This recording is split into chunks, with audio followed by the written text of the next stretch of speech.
एक बार ये क्वेश्चन पढ़ लेते हैं। लिखा हुआ lead bullet penetrate into a solid object and melts assuming that 40% of its kinetic energy is used to heat it, then initial speed of the bullet is।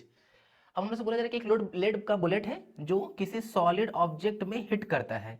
तो अगर मान लेते हैं कि हम लोगों का ऐसा कोई बुलेट हम लोग कंसीडर कर ले इस तरीके से, अब ये एक सॉलिड ऑब्जेक्ट को हिट कर रहा है, इसको पेनिट्रेट कर रहा है, इस ऑब्जेक्ट को कुछ हद तक पेनिट्रेट कर रहा है, किसी तरह से अंदर जा रहा है, और जो लेड का बुलेट है वो पूरी तरह से क्या हो जा रहा है, मेल्ट हो जा रहा है। ठीक है, बोला जा रहा है assuming that 40% of its kinetic energy is used to heat it, कि भाई इसके पास जब चल रहा होगा तो शुरुआत में काइनेटिक एनर्जी होगी।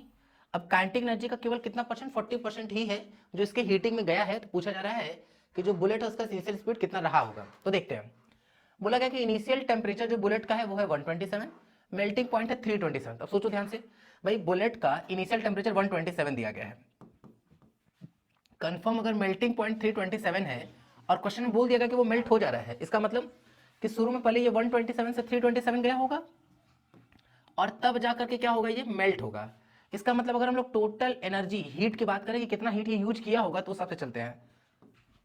सबसे पहले लेड बुलेट का मास हम लोग ले रहे हैं let's say m into specific heat of lead bullet कितना दे दिया गया 125 इनटू चेंज ऑफ टेम्परेचर कितना है 200, भाई m s डेल्टा t लगा रहे हैं, प्लस m इनटू मेल्टिंग के लिए जो latent heat of fusion of lead दिया हुआ वो कितना दिया हुआ है 2.5 इनटू में 10 टू द पावर 4।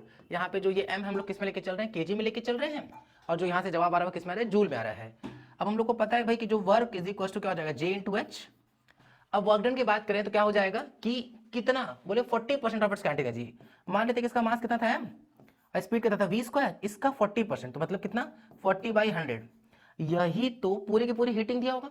अगर हम लोग यहाँ से m कॉमन भी ले लें तो ध्यान देते हैं एक बार, अगर हम लोग मल्टीप्लाई कर लें कितना आ जाएगा 250, तो यहाँ पे कितना आ जाएगा 250 इंटू 100 तो दिख ही रहा है क्योंकि 2 का केवल मल्टीप्लाई किया, प्लस यहाँ पे ध्यान से देखेंगे तो 250 इंटू ये भी 100 हो जाएगा। ठीक है, ऐड हो सकता है तो यहाँ पे कितना आ जाएगा m इंटू 500, दोनों ऐड हो जाएगा और इंटू में तो 100 चल ही रहा है, क्लियर ना।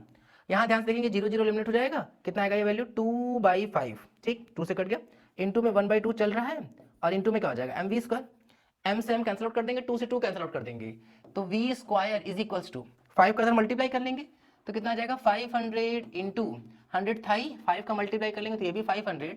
तो यहाँ से साफ साफ दिख रहा है कि जो v का वैल्यू आएगा वो कितना आ जाएगा 500 मीटर पर सेकेंड। ठीक है ना, तो कौन सा ऑप्शन आ जाएगा इसका ऑप्शन नंबर सेकेंड ठीक हो जाएगा, क्लियर ना। Thank you.